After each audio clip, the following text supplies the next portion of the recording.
পোস্টমর্টমের আরেকটি পর্ব শুরু হলো আমাদের।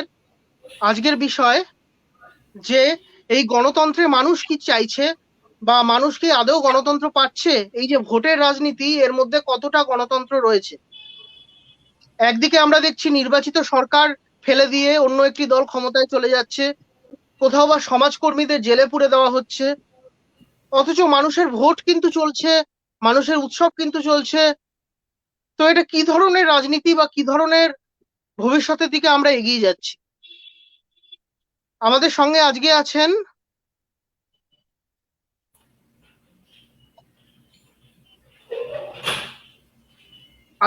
স্বপন দাস, প্রবীণ সাংবাদিক, এবং তাপস কুমার সরকার, তিনিও সাংবাদিক, তিনি আসবেন।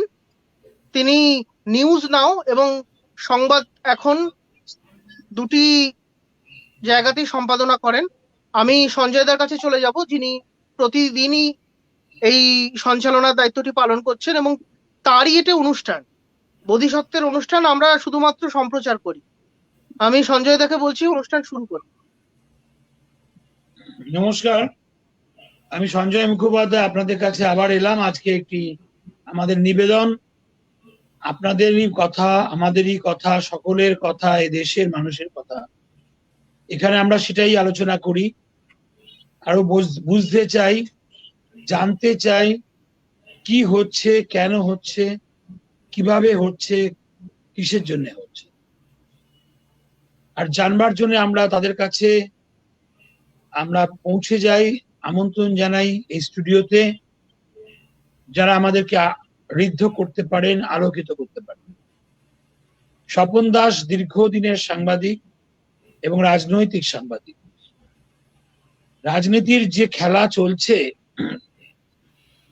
সেই খেলা নিয়ে তো গানও হলো, শোনাও হলো, বইও হয়ে গেল, খেলা হবে, খেলাই চলছে। একজন খেলা হবে বলেছিল, আমার তো মনে হয় খেলা অনেক কাল আগে শুরু হয়েছে, আর এই অনাদিকাল ধরে চলবে। এর নাম হচ্ছে, সেই টাইমস অফ ইন্ডিয়ার ভাষায় বলা যেতে পারে, ডান্স অফ ডেমোক্রেসি, গণতন্ত্রের নাচ। যখনই ভোট আসে তখন এরকমই একটা ক্যাপশন দিয়ে টাইমস অফ ইন্ডিয়া কভার করা শুরু করে। পাতার পর পাতা জুড়ে প্রতিটি নির্বাচনী খবরের মাঝখানে লেখা থাকে ডান্স অফ ডেমোক্রেসি। ছোটবেলায় যখন সাংবাদিকতা শুরু করেছিলাম, তখন এইসব শব্দ সম্পর্কে জানা ছিল না। আমাদের গুরুদেব যারা ছিলেন, তারা কেউ কেউ প্রয়াত, কেউ কেউ এখনো আছেন, কিন্তু তাদের এই গণতন্ত্রের নৃত্য দেখার সৌভাগ্য বোধহয় হয়নি। আর আমরা এখন যারা সাংবাদিকতা করার ক্ষেত্রে একটু প্রবীণ হয়ে গেছি, তাদের কাছে এই শব্দগুলো বড় কষ্টদায়ক। কারণ গণতন্ত্র আমাদের কাছে একটি মন্দিরের মতো, একটি সিস্টেম যেখানে মানুষ বাঁচার কথা ভাবে, তাকে নিয়ে ডান্স করবার কথা আমরা ভাবি না। কিন্তু টাইমস অফ ইন্ডিয়া মানে ভারতের সময়টাকে ধরে ধরে এবং বলতে থাকে কেন এই সময়ে এই শব্দটা জরুরি, এবং সত্যি জরুরি।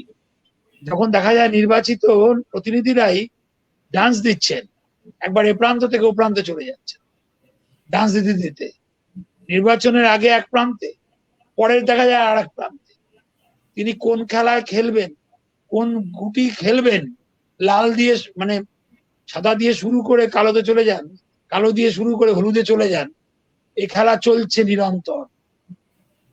আমরা দুর্ভাগ্য যে আমরা ভোট দিই এমন একটা কথা ভেবে কোনো প্রতিনিধিকে, যে তিনি আমাদের কথা মনে রেখে দাঁড়িয়েছেন।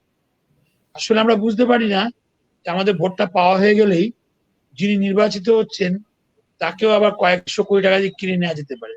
কয়েকশো লাগবে না, 1 কোটি দিলেই হবে। আলু পটলের মতন দাম, সব উঠলেই বাজারে যেমন খুশি হলেই হলো। অতএব এই জিনিস চলছে, আর এরই নাম এখন দাঁড়িয়েছে বর্তমানে এই খেলায় সবচেয়ে পারদর্শী যিনি, তার নাম হচ্ছে আমাদের মোদিজির দল। এ শুরু করেছিল কংগ্রেস, এখন তারা খেলতে খেলতে রণক্লান্ত, খেলায় ক্লান্ত হয়ে গিয়েছে। তারপরে এমন কোনো দল নেই যে দল শুরু করেনি, টুকটাক শুরু করেছিল, চলছিল।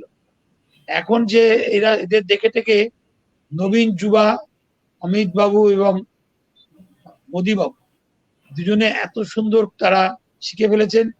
2016 থেকে মোটামুটি যেখানে তারা ভোটে জিততে পারেন না, সেখানে তারা এমন কলকাঠি খেলা খেলেন যে মোটামুটি বিধায়করা সব তার দলে চলে আসে। মজা করে সাংবাদিকরা নাম দিয়েছে অপারেশন লোটাস। মানে পদ্ধতি লোকে জানে জলে ফোটে কিংবা পাকে ফোটে, এ হচ্ছে যেখানে ফোটার কথা না, ফোটেনি, সেখানেও ফোটে। অপারেশন চালালেই ফোটে। এই ফোটা আমরা দেখেছি অরুণাচলে 11টা মাত্র বিধায়ক ছিল, আর উল্টো দিকে ছিল 42 জন। সে অরুণাচলে শাসক দলের মধ্যে 42 জন কংগ্রেস সমর্থিত একটা জোট। হঠাৎ দেখা গেল 31 জন চলে এসছে শিলং, আর এই 11 জন মিলে 42 জন হয়ে গেছে বিজেপি। টাকার নাম, লোকে বলে না টাকায় না, সম্মানে, কেউ বলে আদর্শে, কেউ বলে উন্নয়নের প্রশ্নে, অনেক রকম কথা আছে। নিন্দুকে কয় টাকায়। যাই হোক, আমরা এসব দেখতে দেখতে এখন দেখছি ভোট যাই হোক, রেজাল্ট যাই হোক, ক্ষমতায় যেই আসুক, পরে বদলে যাচ্ছে। অপারেশন বুস্টারের মতন অপারেশন লোটাস, কোনদিন অপারেশন হাত, কোনদিন অপারেশন পা, কোনটা যে কখন অপারেশন করবে কে জানে, যে যেখানে খুশি অপারেশন করে দিতে পারলি হলো। মানে টাকার ঝুলিটা যার পকেটে বেশি থাকবে, ক্ষমতা তার। তাহলে গণতন্ত্র কার? এই একটা প্রশ্ন নিয়ে আজকে সারাদিন আমি ভেবেছি আপনাদের কাছে আসবো। এই ভাবনাগুলো একসঙ্গে করে স্বপনদার কাছে চলে এলাম। স্বপন দাস প্রবীণ সাংবাদিক, আমি যা বলেছি তার থেকে অনেক বেশি অন্য দিক থেকে বলতে পারবেন। আশা করি তিনি বুঝেছেন আমি কি কেন হতাশ। তার কারণ মানুষের ভোটে নির্বাচিত হতে পারে যে কোনো দল, সেটা গণতন্ত্রের নিয়ম। আমার পছন্দের ক্ষমতায় কেউ আসবে, নাই বা হতে পারে। আমার অপছন্দের লোকটা যে আসবে সে 5টা বছর থাকবে। কিন্তু এতে দেখি বড় মজা, যারে আমি পছন্দ করি না সে আমার দলের লোক হয়ে যায়, আর যারে আমি পছন্দ করে ভোট দিলাম সে চলে যায় অন্য দল। তাহলে গণতন্ত্র কার? নাকি ক্ষমতাতন্ত্র, ভোটতন্ত্র, অর্থহীন ভোটতন্ত্র চলছে, ক্ষমতাতন্ত্র, এরই নাম এখন গণতন্ত্র। আসুন আলোচনার গভীরে প্রবেশ করি, স্বপন বাবুর কাছে জিজ্ঞেস করি এর উৎস কোথায়, একটু ইতিহাসটাও জেনে নিই। স্বপন বাবু। বলছি প্রথমেই আপনার একটি কথার আপত্তি জানিয়ে আমি আমার কথা শুরু করছি। তার কথাটা বেশ বেশ, আমরা গণতন্ত্রে বিশ্বাস করি, তাই আপনি যতই আপত্তি জানাবেন ততই ভালো লাগবে। তার কারণটা হচ্ছে আপনি সুযোগ হবে। অপারেশন লোটাস বলছেন, তো অপারেশন লোটাস বলে কোনো শব্দ হয় না। মোদিজি বা অমিত শাহ বা রাজনাথ সিং এর এই অপারেশনটা নয়, এই অপারেশন আদি অনন্তকাল ধরে চলছে। বিভীষণকেও অপারেশন চালিয়ে আমরা মহাকাব্যে দেখেছি, নিজের দলে টেনে নেওয়া হয়েছিল, তাই না? এরকম ভাবে মহাভারতেও দেখেছি, রামায়ণেও দেখেছি। এই অপারেশন কিন্তু রাজনীতির একটা অঙ্গ। রাজনীতি হচ্ছে কূট চালে আমি কি করে অপোনেন্ট শিবিরকে আমি ভাঙবো, অপোনেন্ট শিবিরের কি করে খবরাখবর আমি নেবো, এটাই হচ্ছে রাজনীতি। কিন্তু বর্তমান রাজনীতির ক্ষেত্রটা হচ্ছে একটু অন্যরকম। আপনার কথার সাথে মিলিয়েই বলি যে বর্তমান রাজনীতির সাথে এই যে একটি শব্দ জুড়ে গেছে, খেলা হবে। কি খেলা? কিসের খেলা? এই খেলাটা হচ্ছে দেওয়া নেওয়ার খেলা। এই খেলাটা হচ্ছে আখের ঘোচানোর খেলা। এই খেলাটা হচ্ছে মানুষকে বোকা বানানোর খেলা। এখানে কোনো রাজনীতি শব্দটা নেই। এখানে হচ্ছে কোনো ইনভেস্টমেন্ট ছাড়া একদল পেশাদার ধান্দাবাজ মানুষের রাজনীতি নামক এটাকে জামাটাকে গায়ে চড়িয়ে কিছু করে নেওয়ার খেলা। তারা হয়তো সরাসরি করেন না, আবার কেউ কেউ সরাসরি করেন, ধরাও পড়েন। এটা প্রমাণিত সত্য। এবার আপনার জায়গায় আসি, যাকে গণতন্ত্র কার? গণতন্ত্র কার? আপনি বলেন গণতন্ত্র কার? ধনতন্ত্র যার, যার পয়সা আছে সে গণতন্ত্রকে কিনে নেবে। যার পয়সা নেই, আপনার কথাটা ধরেই বলছি সঞ্জয় দা, যার ধনতন্ত্রে যার জোর বেশি সে গণতন্ত্র কিনে নেবে। কিন্তু একটা জিনিস কি, একটা জিনিস আপনাকে মানতে হবে, সারা পৃথিবীতে কিন্তু আজকে পয়সা ছাড়া কিচ্ছু নেই, পয়সা ছাড়া কিচ্ছু নেই, পয়সা ছাড়া কিচ্ছু নেই। আপনি যতগুলো কেলেঙ্কারি দেখুন না, যতগুলো কেলেঙ্কারি দেখুন, প্রত্যেকটাতে এই আর্থিক লেনদেন এবং এই যে আর্থিক লেনদেনগুলো হচ্ছে তার সাথে কিন্তু রাজনীতি জড়িয়ে গেছে। কারণ 2 টাকা ইনকাম করার ক্ষমতা ছিল না, তার 500 মানে হাজার হাজার কোটি টাকা সে ইনকাম করেছে। একজন সাধারণ, আমি কোনো ব্যক্তিগতভাবে কাউকে আক্রমণ করছি না, কোনো দলকে আক্রমণ করছি না, কোনো ব্যক্তি বিশেষ নেতাকে আক্রমণ করছি না, কোনো মন্ত্রীকে আক্রমণ করছি না, কাউকে করছি না। আমি একজন গণতন্ত্রের অংশভুক্ত একজন মানুষ, প্রত্যেকবার ভোট দিই কাউকে না কাউকে, সে দিদি হোক দাদা হোক, কাউকে ভোট দিই এবং তাদেরকে নিয়ে আসি, তারা আমাদের প্রতিনিধি। আমরা বিশ্বাস করি অতীত থেকে আজ পর্যন্ত 75 বছর আমরা স্বাধীনতা পেরিয়ে এসেছি। তো এই যে সময়টা এসছে, আমরা ভেবেছিলাম যে হয়তো আমাদের কথা, এই আমাদের যেভাবে জনপ্রতিনিধি বা আমাদের আইনসভা, রাজ্যসভা, লোকসভা যেভাবে তৈরি হয়েছিল, বিধানসভা যেভাবে তৈরি হয়েছিল, আমাদের প্রতিনিধি হিসেবে আমাদের কথাগুলো ওই হাউসে তুলে ধরবে এবং আমাদের কথাগুলো তুলে ধরে আমাদের দুঃখ দুর্দশা, আমাদের জনহিত কল্যাণে তারা অংশ নেবে। আলটিমেটলি কি হলো, আমি স্থানীয় স্তর থেকে, একদম লোকাল স্তর থেকে, আমার জন্য আমি যাকে একদম লোকাল লেভেলে একজন কমিশনার, কাউন্সিলর, পঞ্চায়েত সদস্য করে আমি নির্বাচিত করে তাকে একটা জায়গায় পাঠাচ্ছি। সে আমার আপনার মতো লোক। আমি ছোট্ট একটু উদাহরণ দিই। আমার এক পরিচিত, তিনি কাউন্সিলর হয়েছেন, কলকাতা পুরসভার ধরে নিতে পারেন, দুর্গাপুর পুরসভার ধরে নিতে পারেন, যে কোনো পৌরসভার ধরে নিতে পারেন। একটি ভাঙা সাইকেল কেনার ক্ষমতা ছিল, ভাঙা সাইকেল। তিনি যখন চা খেতেন লোকে ঝেড়ে খেতেন। আজ তিনি কয়েকশো কোটি টাকার মালিক। কি করে হলো? তিনি তো গণতন্ত্রের পূজারী, তিনি একজন কাউন্সিলর হিসেবে ক পয়সা মাইনে পান, তাহলে সে এত টাকা সম্পত্তি কি করে করলেন? তখনই চলে আসে। এটা শুধু আমাদের পশ্চিমবঙ্গ নয়, সারা ভারতবর্ষের চিত্র এটা। তো এই জায়গা থেকে এই যে গণতন্ত্র নামক শব্দটা আজকে একটা অন্য রকম একটা নিয়েছি। গণতন্ত্র আছে, নইলে আমরা ভোট দিচ্ছি কি করে, ভোট দেওয়ার অধিকারটা পাচ্ছি কি করে, তাই না? গণতন্ত্র আছে বলেই আমাদের ভোট দেওয়ার অধিকার আছে। ওই একদিন উৎসবের মতো করে গিয়ে ভোটটা দিই এবং ভোটটা দিয়ে আমরা কাউকে নির্বাচিত করি এবং গায়ে সবুজ লাল গেরুয়া আবির মেখে নাচানাচি করি, কাউকে ভালোবাসি বলেই না নির্বাচিত করে পাঠাই।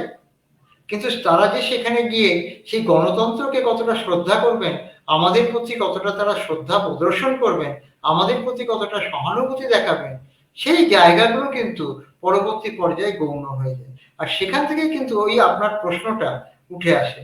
এবার আমরা সেকেন্ড পার্টটায় আসি, যে আজকে কেউ এ দলে, কালকে কেউ ও দলে, মানে 360 ডিগ্রি ঘুরে যাচ্ছে। এটা কেন হচ্ছে? এইখানে হচ্ছে ধান্দাবাজির খেলা হবে। যে ধান্দাবাজি কি করে হবে?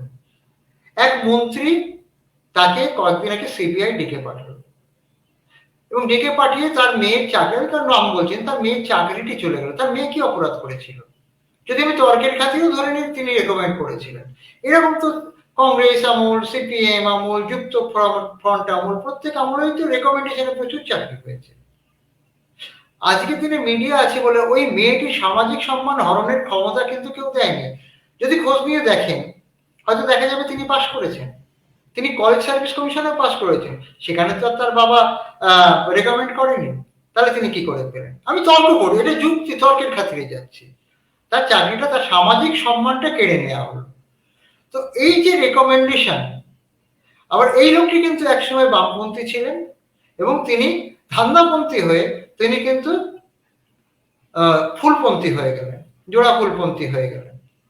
তাহলে এই যে আপনার কথাতেই ফিরে আসি, যে খেলা একটা, আপনি অরুণাচলের উদাহরণ দিলেন। আপনি বলুন তো আমাদের পশ্চিমবঙ্গে কজন গেল আর কজন এলো? আপনি কি উত্তর দিতে পারবেন এরা কি কারণে গেল এলো? এটা তো মোদিজি খেলেনি, এই খেলাটা তো মোদিজি খেলেনি। তখন তাদের মনে হয়েছিল, এই ধান্দাবাজগুলোর মনে হয়েছিল, ধান্দাবাজ রাজনীতিবিদগুলোর মনে হয়েছিল যে হয়তো ওরা পাওয়ারে আসছে, পাওয়ারে আসলে আমাদের তো তাহলে আখের গোছাতে সুবিধা হবে। যেই তারা দেখলো পাওয়ারে এলো না, সঙ্গে সঙ্গে তারা 360 ডিগ্রি গেল। এবার রাজনৈতিক মহলের কিছু মানুষ বলছে যে এরা ইনফরমার ছিল, এরা ইনফরমার ছিল, যে ওই দলে গিয়ে তারা ইনফরমারের কাজ করেছে, যে দলের তারা ছিল তাদেরকে ইনজেক্ট করা হয়েছিল ওই দলগুলোতে, যার জন্য তারা ব্যাক করেছে। রাজনৈতিক মহলের একাংশের খবর। কিন্তু আদতে ক্ষতি হলো কার? একটি দলকে, একটি দলের ব্যানারে সাধারণ মানুষ তাকে ভোট দিয়ে জিতিয়ে আনলেন, তিনি যখন আরেকটি দলে শিফট করলেন, দল বদল করলেন, তাহলে এই যে গণতন্ত্রের যে মানুষগুলো তাকে নির্বাচিত করলো, তাহলে সেই মানুষগুলোকে কি অপমান করলেন না এই জনপ্রতিনিধি? সেটা দাদার ডাকেই হোক বা দিদির ডাকেই হোক বা যার ডাকেই হোক, এটা তো এইখানে তো চলছে অতীত থেকে আজ পর্যন্ত। সঞ্জয় দা, এখানে আপনি কি বলবেন? দাদাকে দোষ দিয়েও লাভ নেই, দিদিকে দোষ দিয়েও লাভ নেই। দোষ দিতে হবে আপনার ধান্দাবাজির রাজনীতিকে, দোষ দিতে হবে আমাদের কপালকে। আমরা যারা আজকে গণতন্ত্রের একজন অংশীদার, আমাদের বলা হয় জনদেবতা, এই জনদেবতাকে অবজ্ঞা করে কি নোংরা খেলায় মেতেছে রাজনৈতিক ব্যক্তিত্বরা। আমি এর আগেও আপনাকে বলেছি, মানুষের কর্মসংস্থান নেই, মানুষের অর্থনৈতিক উন্নয়ন নেই, একের পর এক জিনিসের দাম বাড়ছে। আপনি বলুন তো, নিঃশব্দে 5 টাকা করে বিস্কুটের প্যাকেটে বেড়েছে, কেউ কি জানেন? কোনো প্রতিবাদ আছে? কিচ্ছু নেই। আজকে কে রাষ্ট্রপতি হবে, কে রাষ্ট্রপতি হবে না, কে কি বললো, কে কি বললো না, এই নিয়ে বেশি মাতামাতি হচ্ছে। ওই কেউ তো বলছে না আলুর দাম 30 টাকা, কেউ তো বলছে না 50 টাকা কয়েকদিন হয়ে থেমে গেল, গ্যাসের দাম বেড়ে গেল, কেউ তো বলছে না রেশনে কলকাতার বিস্তীর্ণ অঞ্চলে ওই কার্ডে বিনা পয়সায় শুধু চালটুকুই দেওয়া হচ্ছে, গমটা কেন দেওয়া হচ্ছে না? কোনো প্রতিবাদ নেই। কিন্তু সাধারণ মানুষ যা পাচ্ছে বাবা ফ্রিতে পাই, নিয়ে নিই।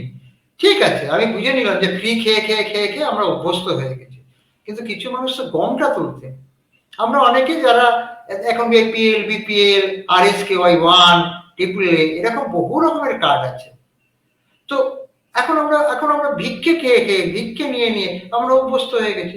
তার থেকে আমাদের জনদেবতার দাবি উঠছে যে আমরা কেন গম পাচ্ছি না। কারোর কি হেলদোল আছে? কোনো টিভি মিডিয়ায় কি আজকে খবর হচ্ছে যে কেন গম হচ্ছে না, কেন বিস্কুটের দাম প্যাকেট প্রতি 5 টাকা বেড়ে গেল, কেন নিঃশব্দে দুধ এখন বাড়ার দিকে যাচ্ছে, দুধের দাম বাড়ার দিকে, কেন সবজির দাম নামছে না, কেন আলুর দাম আজও 30 টাকা? প্রশ্ন কিন্তু সাধারণ মানুষকে নিয়ে কোনো প্রশ্ন উঠছে না। খালি একদল বলছে যে অমুক উপরাষ্ট্রপতি হিসেবে গেল, সে কি অ্যাওয়ার্ড পেলো না রিওয়ার্ড পেলো, আবার কেন ওকে দাঁড় করানো হলো, আমি অমুককে দাঁড় করালাম। এইটাই আজকের মিডিয়ার আলোচ্য বিষয় সঞ্জয় দা। মিডিয়াও কেমন যেন সে খেলা হবে আবর্তে ভিড়ে গেছে, সেখানে আমাদের কথা কেউ বলে না। তাহলে গণতন্ত্র নিয়ে আপনি যখন প্রশ্নটা করলেন, তাহলে গণতন্ত্র কিন্তু সেখানেও একদম ভাবে পর্যুদস্ত হয়ে, এবং সেখানে একদম পায়ের তলায় চলে গেছে গণতন্ত্র ধনতন্ত্রের কাছে।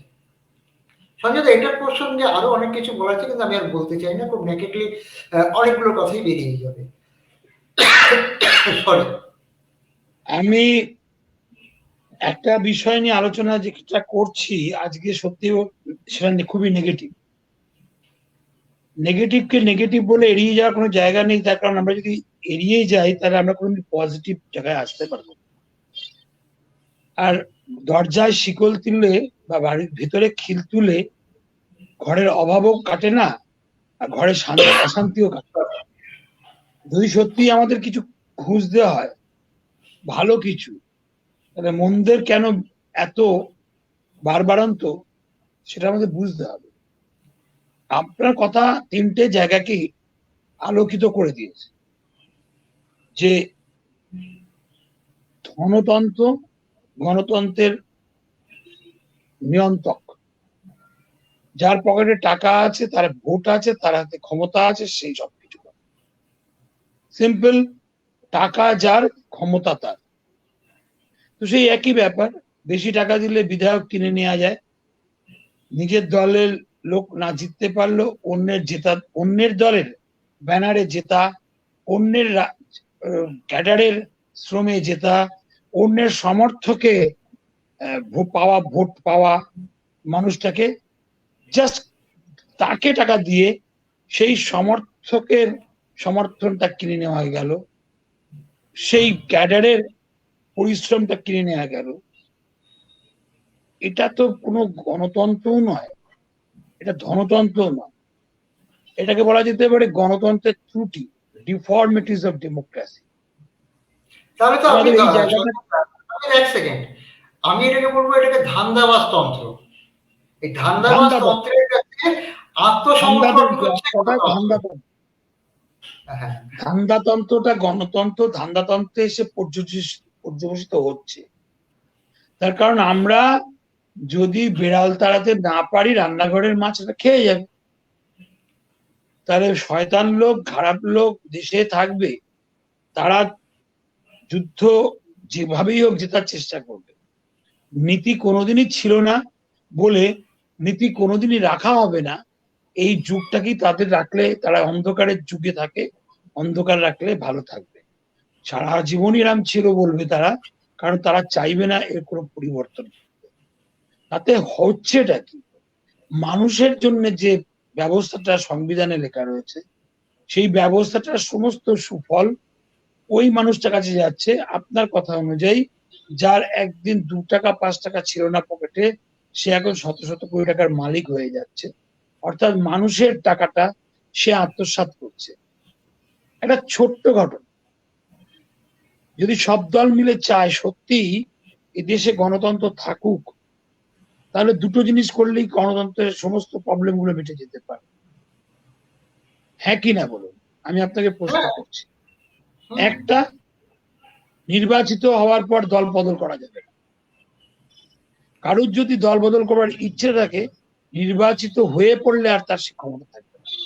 যেমন রাষ্ট্রপতি হয়ে গেলে আর ব্যবসা করা যায় না, চাকরি করা যায় না। মন্ত্রী হয়ে গেলে চাকরি করা যায় না, ব্যবসা করা যায় না নিজের নামে। সেটা মেনে লোকে মন্ত্রী হয় 5 বছরের জন্য, আবার মাঝখানেও করতে পারে, পুরোপুরি ইস্তফা দিয়ে করতে পারে। যদি কেউ বিধানসভার সদস্য হিসেবে পুরোপুরি ইস্তফা দেয়, এটা মনে হচ্ছে হাঁপ উঠছে, শ্বাস বন্ধ হয়ে যাচ্ছে, তার নিজের দল থেকে এমন একটা পরিস্থিতি তাকে পড়তে হচ্ছে, তার উপায় নেই। রাজনীতি করতে এসে সে নিজের ব্যক্তি স্বাধীনতা হারিয়ে ফেলছে দলীয় কারণে, তাই তাকে দল ছেড়ে চলে যেতে হবে। ঠিক আছে, যাক। তাহলে তার আগে যেহেতু সে জনপ্রতিনিধি, তাকে তার সিটে ভ্যাকেন্সি দিয়ে আবার একটা উপনির্বাচনের ব্যবস্থা যাতে হয়, কিংবা সে ইস্তফা না দিলেও তার ডিসকোয়ালিফিকেশন হয়ে যাবে দল ত্যাগ করার সঙ্গে সঙ্গে অটোমেটিক্যালি। এরকম একটা নিয়ম করে নিতে হয়। যে কোনো জনপ্রতিনিধি দল যে দলে ভোট পেয়ে এসছে, কারণ এটা তো বিশ্বাসঘাতকতা জনগণের সঙ্গে। ভোটটা তো তাকে যারা দিয়েছে তাদের সঙ্গে সে বিশ্বাসঘাতকতা করছে।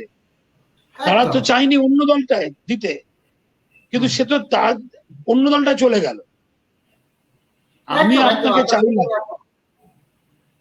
আপনি আমার দলে থাকবেন ভেবে ভোট দিয়েছি, আপনি আমার ভোটটা নিয়ে আরেক দলে চলে যেতে পারেন না আমার সঙ্গে বিশ্বাসঘাতকতা। Breach of trust. দলত্যাগ করবার কোনো অধিকার কোনোদিন কোনো গণতন্ত্রে থাকতে পারে না। তাহলে সে গণতন্ত্র না, ধ্যাসটাতন্ত্র। আমাদের দেশের গণতন্ত্রকে সংশোধন হতে হবে। আমাদের দেশের গণতন্ত্রের একটা ভুল, এটা সংশোধন হওয়া দরকার। এটাকে আমাদেরকে মিডিয়ার দায়িত্ব এই ভুলটা দেখিয়ে দেওয়ার, পিপলের দায়িত্ব এই ভুলটাকে দেখিয়ে দেওয়ার। এই জন্যই আমরা আলোচনায় এসেছি। এটা আমাদের সংবিধানকে সংশোধন অনেকবার হয়েছে, 100 বারের বেশি হয়েছে, আরেকবার করা দরকার। 1985 সালে এটা বুঝেছিলেন রাজীব গান্ধী, তিনি একবার করার চেষ্টা করেছিলেন, কিন্তু শেষ পর্যন্ত তাকে কার্যকর করানো হয়নি। কারণ দলত্যাগ বিরোধী আইনটাকে কার্যকর করতে গেলে যে পরিমাণ সেটা করার জন্য 2000 সাল পর্যন্ত ওয়েট করিয়ে 2004-05 শেষ পর্যন্ত করানো হয়নি। কেন? ওই কংগ্রেসই করেনি। ওই কংগ্রেসই তখন একক ক্ষমতা সম্পন্ন ছিল, চাইলে পারতো। আজ যেমন বিজেপি নিজেও করছে না, চাইলে পারবে। আজকে বিজেপির অপারেশন লোটাস হচ্ছে, কালকে একটা দিনে আসবে, আজ থেকে 20 বছর পরে তো অপারেশন হাত হবে। সেদিন অপারেশন দিতে যাবে। দিন তো বদলাবে। পৃথিবীতে কারো দিন তো সমান যাবে না।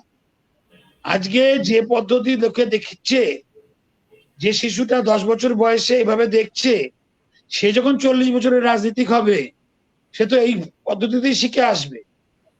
সে আরো সুন্দরভাবে এটাকে অপারেট করতে শিখবে। তাহলে আমরা কোথায় গিয়ে যাচ্ছি? আমরা এমন একটা মানুষকে ভোট দিতে লাইনে দাঁড়াচ্ছি যে আমরাই জানি না নির্বাচন ঘোষণা হয়ে যাওয়ার পর সে আবার আমার ভোটটা পেয়ে আমার শত্রুর পক্ষে চলে গেল, বা আমার অপছন্দের পক্ষ। আমার কেন শত্রু পক্ষ নেই, আমরা হ্যাঁ, জনগণ, আমরা সবাই সবার পক্ষে, কিন্তু আমাদের অপছন্দের শিবিরে চলে গেল কিনা। ধরা যাক একটা মজার গল্প বলছি, গুপি বাগাড়ের মতো একটা যদি সিনেমা করতে পারা যেত ভালো হতো, যেখানে মমতা বন্দ্যোপাধ্যায় আর শুভেন্দু অধিকারী নির্বাচনে নেমেছেন নন্দীগ্রাম, জিতেছেন যে কোনো একজন জেতার পরে বললেন না আমি দল ত্যাগ করলাম, ও বললো আমি দল ত্যাগ করলাম। ধরা যাক শুভেন্দু জিতেছিল, তিনি দল ত্যাগ করে মুখ্যমন্ত্রী হয়ে গেলেন, আর মুখ্যমন্ত্রী দল ত্যাগ করে প্রধানমন্ত্রী হবেন বলে বিজেপিতে জয়েন করলেন। ধরুন এরকম হলো, শুভেন্দু রাজ্যের মুখ্যমন্ত্রী হলো আর মমতা ব্যানার্জি প্রধানমন্ত্রী হয়ে গেলেন RSS এর সমর্থন পেয়ে। তিনি তৃণমূলে ত্যাগ করলেন, তার প্রধানমন্ত্রী হওয়া যাবে, আর শুভেন্দুর হওয়া যাবে মুখ্যমন্ত্রী। তাহলে গোটা দলগুলো বাকি যাদের এতদিন নেতা নেত্রী ভেবেছিল তারা কোথায় গিয়ে দাঁড়াবে? এটা আজকে খুব হাস্যকর মনে হচ্ছে যে বাচ্চারা 10 বছর বয়সে এই রাজনীতি দেখতে দেখতে বড় হবে, 18 বছর বয়সে ভোট দিতে যাবে, তাদেরকে যে ভোটটা একটা ফার্স্ট ছাড়া কিছু না, তারা নিজেরা নেতা হলে এটাই করবে। আজকে মনে হতে পারে এটা গল্প, এটা গুপি বাগার মতো একটা মজা, একটা সার্কাসের গল্প, কিন্তু এই সার্কাসের গল্পটা সেদিনকে মনে হবে যে চোর তো সবাই, তাহলে আমি কেন বড় চোর হবো? আমি যদি 1 কোটি টাকার জন্য দল ত্যাগ করতে পারি, তাহলে প্রধানমন্ত্রী হওয়ার জন্য কেন আমি নিজের তৈরি দলটাকে ডুবিয়ে দেবো?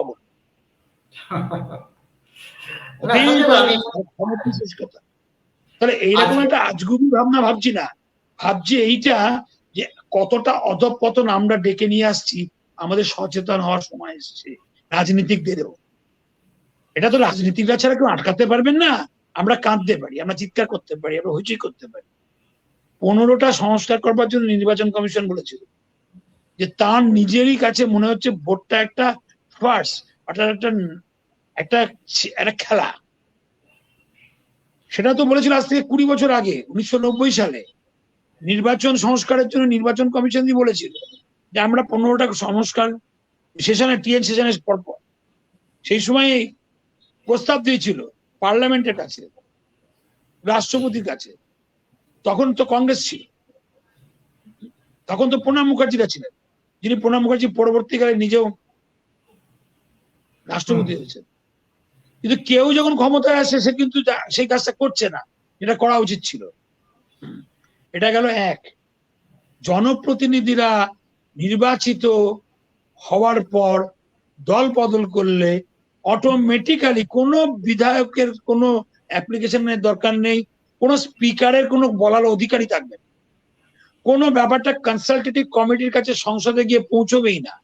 Automatic cancellation of representative capacity, কারণ সে ট্রেচারাস, সে বিশ্বাসঘাতকতা করেছে জনগণের সঙ্গে। তার বিরুদ্ধে ক্রিমিনাল প্রসিডিংস হবে না, সিভিল প্রসিডিংসও হবে না, কিন্তু জনপ্রতিনিধিত্ব আইন অনুযায়ী তার জনপ্রতিনিধি হিসেবে স্ট্যাটাসটা ক্যান্সেলড হয়ে যাবে। এই সুস্পষ্ট বক্তব্যটা কেন নেওয়া হবে না? এই ক্লিপটা কেন আজকে আমাদের আলোচনাটা নির্বাচন কমিশনে যাবে না, একটা গণ্য হবে না কেন? এইটাই পিএম তো যাবে না স্বয়ং নরেন্দ্র মোদীর কাছে, যে আমরা নাগরিকরা আলোচনা করছি। ইয়েস, আমি সঞ্জয় মুখার্জি আলোচনা করছি, উইথ স্বপন দাস আলোচনা করছি। এই ক্লিপটাই যাক, আমাদের কোনো একজন কেউ পাঠিয়ে দিক, আমরা সরাসরি সরকারকে বলছি আপনারা দয়া করে এটা করুন। 2, একটা জনপ্রতিনিধির একটা স্ট্যাটাস ঘোষণা করতে হয়, যে তার আর্থিক স্ট্যাটাস, সে ক টাকার মালিক, স্থাবর অস্থাবর, ভোটে নেবার আগে। সেটা পাবলিকলি গুগলে সার্চ করলেও আজকাল পাওয়া যায়। সেটা কিভাবে তার 2 গুণ 3 গুণ বা ইনঅ্যাপ্রোপ্রিয়েট ইনকাম, যাকে বলে আয়ের সঙ্গে সঙ্গতিহীন সম্পত্তি, এই রিপোর্টটা তাকে কেন বাধ্যতামূলক ভাবে ফেস করতে হবে না যখন সে 5 বছর টার্ম শেষ করবে? সে যেই হোক, পঞ্চায়েতের প্রতিনিধি হোক, পৌরসভার প্রতিনিধি হোক, আর প্রধানমন্ত্রী হোক, যখনই 5 বছর টার্ম শেষ, তখনই তার সমস্ত আয়পত্র আবার তাকে সংশোধন করতে, তাকে দেখাতে হবে, তাকে দেখিয়ে প্রমাণ করতে হবে যে এই 5 বছরে সে এইভাবে রোজগার করেছে। কারণ সে বলেছে তার রোজগারের কোনো জায়গা নেই, তবেই সে প্রতিনিধি হতে পেরেছে। সে সরকারি ভাবে কোনো চাকরি করবে না, সে তার নামে কোনো বিজনেস রাখবে না, এমনকি জনপ্রতিনিধি আইনে এটাই আছে তার নামে এমন কিছু টাকা পয়সা ধনসম্পত্তি শেয়ার থাকবে না যা নিজে নিজে ডিম পেড়ে পেড়ে 1 কোটি হয়ে যাবে। তাহলে সেটা বাড়লো কি করে? বাধ্যতামূলক তদন্ত তার নামে হবে না কেন? সে ডিসক্লোজ করতে বাধ্য, না হলে জেলে যেতে বাধ্য। এই তো দুটো কথা। গণতন্ত্র কোন ধনতন্ত্রের আন্ডারে থাকবে? থাকুক না। কোন নেতা যদি কোনো কর্পোরেটকে পাইয়ে দিয়ে ইনকামটা বাড়িতে না নিয়ে যেতে পারে, সেই নেতা কোনোদিন আর কোনো আদানি কোনো আম্বানির হবে না। নেওয়ার জায়গা, নেওয়ার জায়গা আমাদের নেওয়ার জায়গাটা বন্ধ করতে হবে, আর পাল্টি খাওয়ার জায়গাটা বন্ধ করতে হবে। এই যদি দুটো বন্ধ করা যায় তাহলে গণতন্ত্র অনেকটা শুদ্ধ হবে। আজকে তাৎপর্য হারাচ্ছে কিসের জন্য? এদেশের 130 কোটি মানুষ কি সংসদে গিয়ে সামনে ধর্ণা দেয়? দেয় তো না। তারা লাইন দিয়ে ভোট দেয়। তারা তো প্রধানমন্ত্রী থেকে শুরু করে একদম অধস্তন একটা লোকাল পঞ্চায়েত বা পৌরসভার সব নির্বাচিতকেই তো সম্মান দেয়, সবাইকে তো স্যার বলে ডাকে। দেশের সব আইন মেনে চলেন দেশের মানুষ, মানে না কারা? গণতন্ত্রকে পকেটের মধ্যে পুরে ধনতন্ত্র বানানো বা ধান্দাতন্ত্র বানাচ্ছে কারা? তাদেরকে কেন আমরা সরাসরি এই জায়গাটা দিয়েছি, রেখেছি, এর উত্তর দেবে কারা? আজকের বিরোধী কালকে যখন চোখে সে শাসক ছিল, করেনি কেন? আর আজকের শাসক কালকে বিরোধী হবে কিনা জানার দরকার নেই, করছে না কেন? বন্ধ। আমার চোখে ভারতবর্ষের সমস্ত দল যারা অন্তত 1 বছর করে ক্ষমতা এসেছিল, তারা সবাই এই কথার উত্তর দিতে বাধ্য। তার নিজের জায়গায় সে কেন এইগুলো করে না? মাথা যখন পচে যায় তখন সমস্ত দেশটা পচে যায়। আজকে একটা টোটোওয়ালা, একটা লজেন্সওয়ালা, একটা বেকার ছেলে দুর্নীতি করলে দোষ হয়, আর নিজেরা দুর্নীতি করবার জন্য কোটি কোটি টাকা, কারা দুর্নীতি করে? লক্ষ লক্ষ কোটি টাকা ব্যাংক লুট করে দিচ্ছে, আর তাদের 2000 টাকা ফাইন। ব্যাংক লুট হয়ে গেল, 2000 টাকা ফাইন। আপনি খুব ভালো আমরা এরপর এটা নিয়ে আসবো। এটা এতক্ষণ গেল রাজনীতিবিদদের কথা। শুধু রাজনীতিবিদ দিয়ে গণতন্ত্র নয়, শুধু রাজনীতিবিদ দিয়ে গণতন্ত্র নয়, আদালতের কথাও আসবে। আদালতের কথাও আসবে। আদালতে আজকে, হ্যাঁ বলুন। বলছি যে আপনার কতগুলো বিষয়, আবেগ এবং আপনার ভিতরে যে রাগটা, আপনার তো ভিতরে একটা চাপা যে রাগ, সেটা আপনি বাস্ট করলেন। এটা দারুণ জায়গা, এবং দুটো যে পয়েন্ট তুললেন, ভয়ঙ্কর পয়েন্ট। যে পয়েন্টগুলো ইমিডিয়েট আমাদের নির্বাচন কমিশন বলুন, আমাদের আইনসভা বলুন, রাজ্যসভা বলুন, লোকসভা বলুন, প্রত্যেকের এই দুটো পয়েন্টের ওপর বেস করে অনেক কিছুই করা উচিত, বা করতে পারে তারা। কিন্তু করবে বিড়ালের গলায় ঘন্টাটা বাদ দেখে। সেই ঘন্টা বাঁধার লোকটি কিন্তু নেই, একদম ঘন্টা বাঁধার লোকটি নেই। তার কারণটা কিছুই নয়, আমারও মনে মনে সত্যি ইচ্ছে। দেখুন, একটা ছোট্ট কথা বলি। আমরা হিন্দি সিনেমা দেখতে ভালোবাসি। আমি খুব ডাব করা সাউথ ইন্ডিয়ান সিনেমা দেখি। কতটুকু দেখি জানেন? ওই যে যখন ঘুষি মারবা মনে মনে ওই জায়গাটায় ওই যে নায়কটা থাকে নিজেকে বসিয়ে, আমার তো ক্ষমতা নেই ঘুষি মেরে একটা ঘুষি মারবো 3 তলা সমান উপরে উঠে যাবে। মনে ডাকটা কিন্তু ওই নায়কটার মধ্যে ঢুকে গেছে। দেখেছো কেমন ওই ভ্রষ্টাচারীকে মারছে, হ্যাঁ, আর সে 3 তলার উপরে চলে যাচ্ছে। আমি কিন্তু ওইটুখানি দেখি, যখন সেই যে নায়কটা সাধারণ একটা মানুষ, দেখুন সাউথ ইন্ডিয়ান সিনেমায় সাধারণ একটা মানুষ অসাধারণ হয়ে পড়েছে। সাধারণ মানুষকে একটা করে সে প্রতিবাদ করছে, কাদের না, রাজনৈতিক নেতাদের, মন্ত্রীদের, এবং সমস্ত মানুষ তার পেছনে এসে দাঁড়াচ্ছে, প্রতিবাদ করছে। আমার ভালো লাগে ছবিগুলো। যার জন্য সাউথ ইন্ডিয়ান ছবিগুলো ডাব করে, আমি সাউথ ইন্ডিয়ান তো বুঝবো না, হিন্দিতে ডাব করে তো বুঝতে পারি কি বলছে, তা আমি দেখি। তখন নিজেকে মনে হয়, এই যে আপনার কথার সূত্র ধরে আজকে আমারও আবেগে একটু আঘাত লাগলো, যে হ্যাঁ কেন, এ তো সত্যিই তো বিশ্বাসঘাতকতা করছে। আজকে নিজেদের স্বার্থে কেউ কেউ ধর্ণা দিচ্ছে।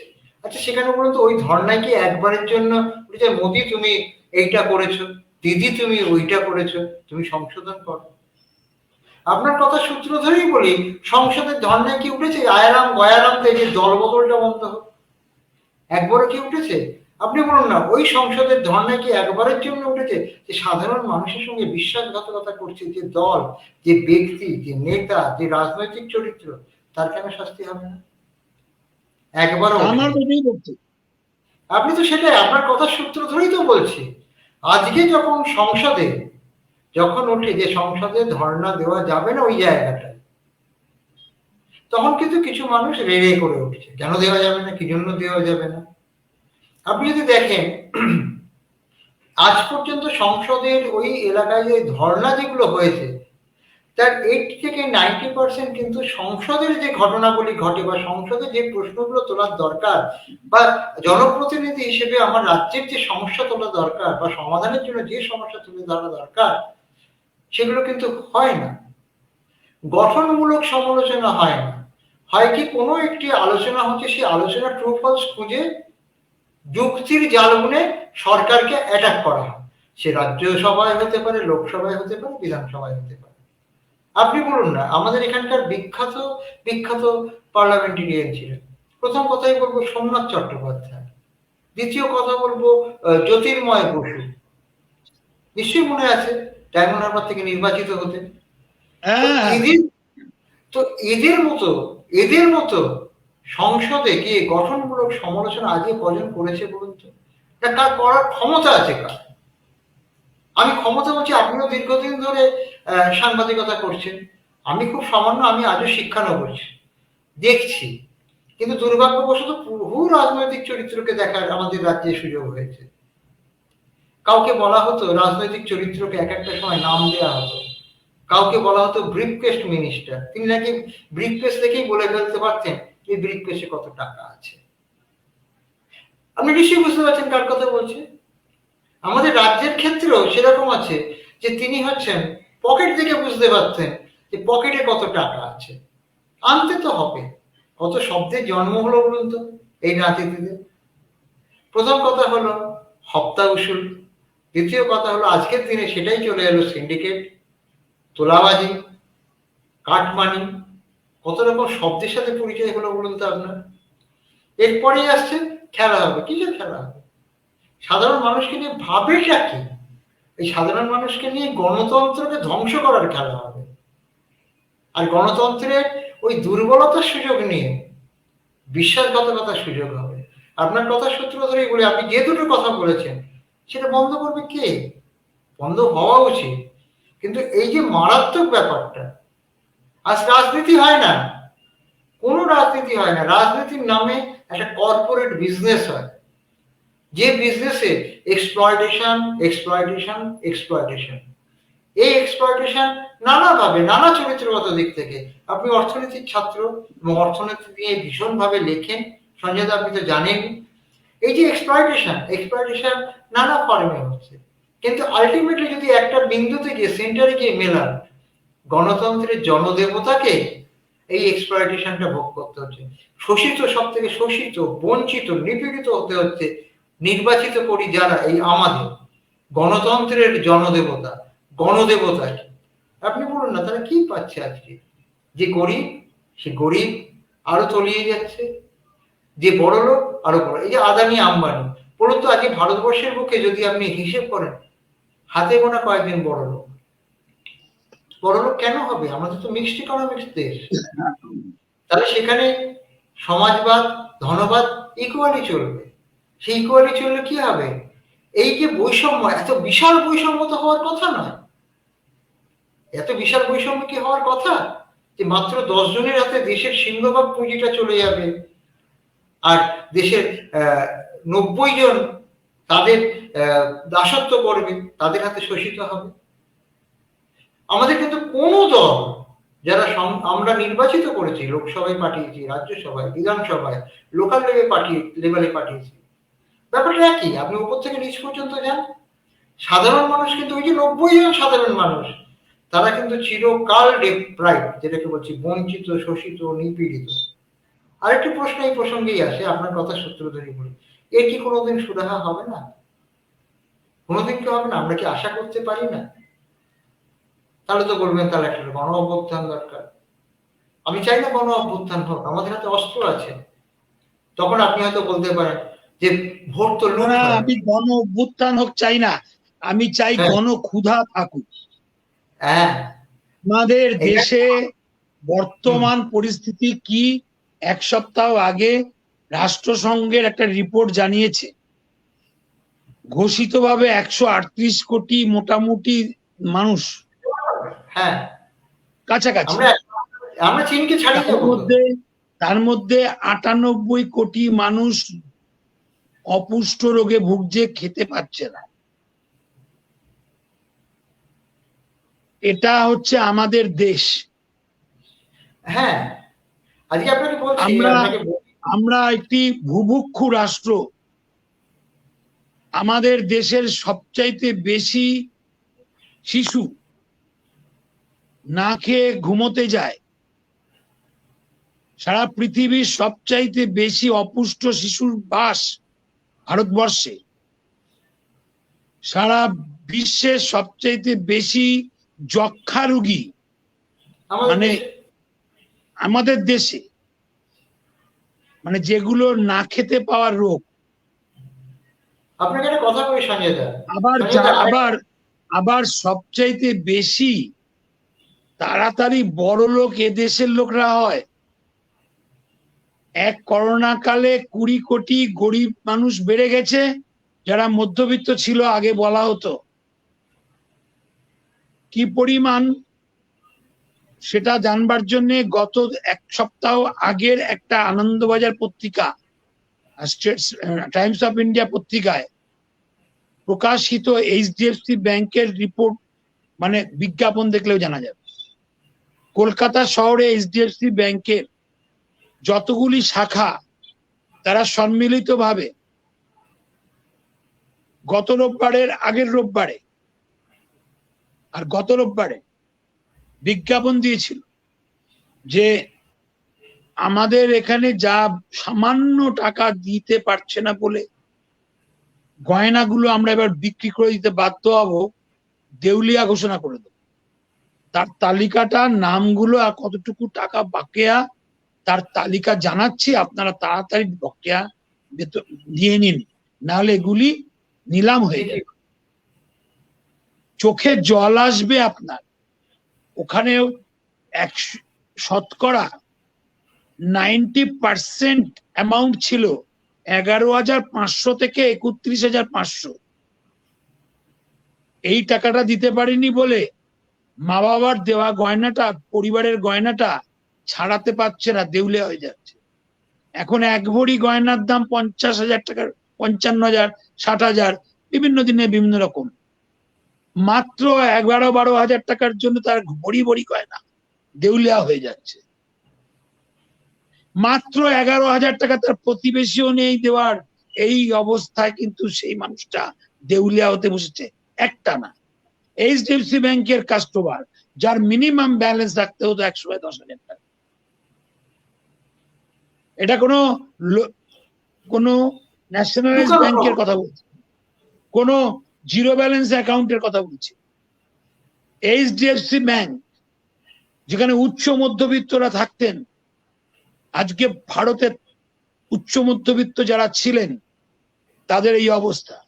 প্রায় 3,500 এরকম উচ্চ মধ্যবিত্ত অভিভাবক হাইকোর্টে গিয়ে বলেছে বাচ্চার বেতন দেওয়ার ক্ষমতা নেই, আমাদের পড়াচ্ছিলাম কি করব, বাচ্চাকে অন্য স্কুলে ভর্তি করতে পারছি না, বাচ্চার মেন্টাল শক হচ্ছে।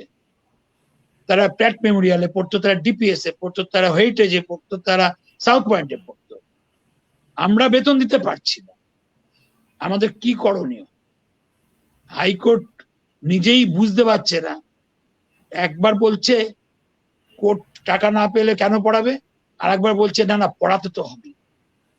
কিন্তু কোনোটাই ঠিক কি, কার জন্য কার কথা ভেবে ঠিক কার কথা ভাববে। একবার বিচারপতি একবার স্কুলের হয়ে বলছে বেতন দিতেই হবে, না হলে নাম কেটে দেবে স্কুল। আর একবার অভিভাবকের হয়ে বলছে না না নাম কাটা যাবে না শিক্ষার্থীদের। কনফিউজড, এবার আপনাকে দুবার বলি, দুরকম রায়। তার মানে কি, হ্যাঁ। একটা গণতন্ত্রের মধ্যে আদালত কখন এরকম অবস্থায় এসে পড়ে, যখন শিয়ার পভার্টি তাকে গ্রাস করে, অর্থাৎ তীব্র অভাব যখন সমস্ত সিস্টেমটাকে, মানে পলিটিক্যাল এন্ড সোশ্যাল ইকোসিস্টেমটাকে গ্রাস করে ফেলে, তখন আর এগুলো স্লোগান বা এগুলো সান্ধ্য আজকালের আজকাল মানে আমার আপনার আজকের কাল কালকের কাল কোনো কাগজের নাম বলছি না, মানে আজ এবং কাল আমরা যে গল্প করবো সন্ধ্যেবেলায় বসে তার বিষয় হয়ে ওঠে না। এটা আমাদের জীবন যন্ত্রণা, আমাদের অস্তিত্ব হয়ে দাঁড়ায়, অস্তিত্বের সংকট। আপনি এক্ষুনি যে কোনো কর্পোরেট হাসপাতাল ছাড়া যদি চিকিৎসা না পান, সেখানে গেলে আপনার মিনিমাম প্রেশার বেড়ে গেলে 10 লাখ টাকার মতন আপনার হয়ে যাচ্ছে বিল। না, আপনাকে সাধারণ দেখুন না, প্রেশার বেড়ে গেছে বলে বীমা মানে আছে এরকম কি? আমরা এরকম অভিযোগ এসছে।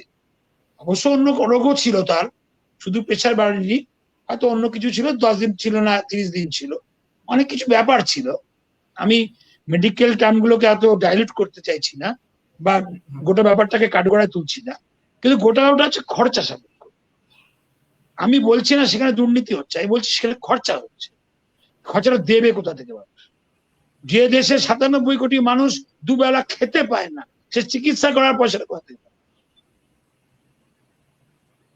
এই এই অবস্থায় দাঁড়িয়ে আমাদের গণতন্ত্র যখন ভোট দেয়, কোনো একটা দল এসে বলে আমি এলে ক্ষমতায় চিকিৎসাটা ফ্রি করে দেব, তখন কোন দল সেই দলের প্রতিনিধিকে ওই ফ্রি পাবে বলে ওই 97 কোটি মানুষ যখন ভোট দিয়ে ক্ষমতায় নিয়ে আসে, তারপর সেই লোকটা যখন কোটি টাকা নিয়ে ওই ফ্রি পাওয়া বন্ধ করে উল্টো দিকে নিয়ে নাম লেখায়, ওই 97 কোটি মানুষকে আরো অতলে ডুবিয়ে দিয়ে যায়, তার হিসাব কে করবে?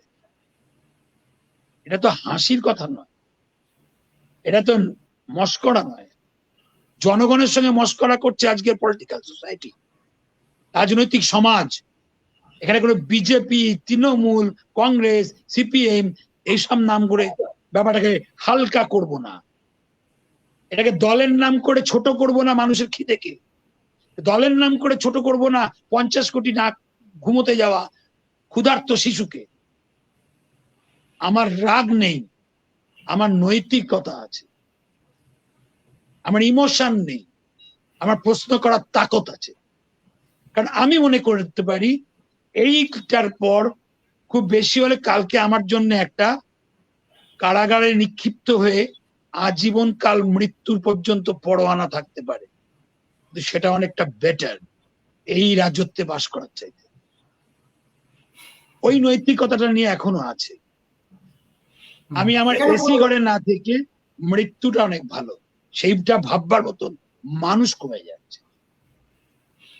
এখানে দেখুন এই সঞ্জয় দা, নৈতিকতাটা আসতো যদি এডুকেশন সিস্টেমটা ঠিক থাকে। যে এডুকেশন সিস্টেম আমাদের ধ্বংস হয়ে গেছে বলে আমরা প্রতিবাদ জানাতে ভুলে গেছি, আমরা এইভাবে কথা বলতে ভয় পাই। আমরা ভয় কিসের জন্য পাই?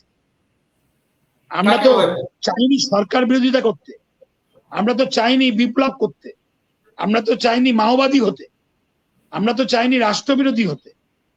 আমরা চেয়েছি আমার পেটে ক্ষুধা, সেই খিদের কথাটা বলতে।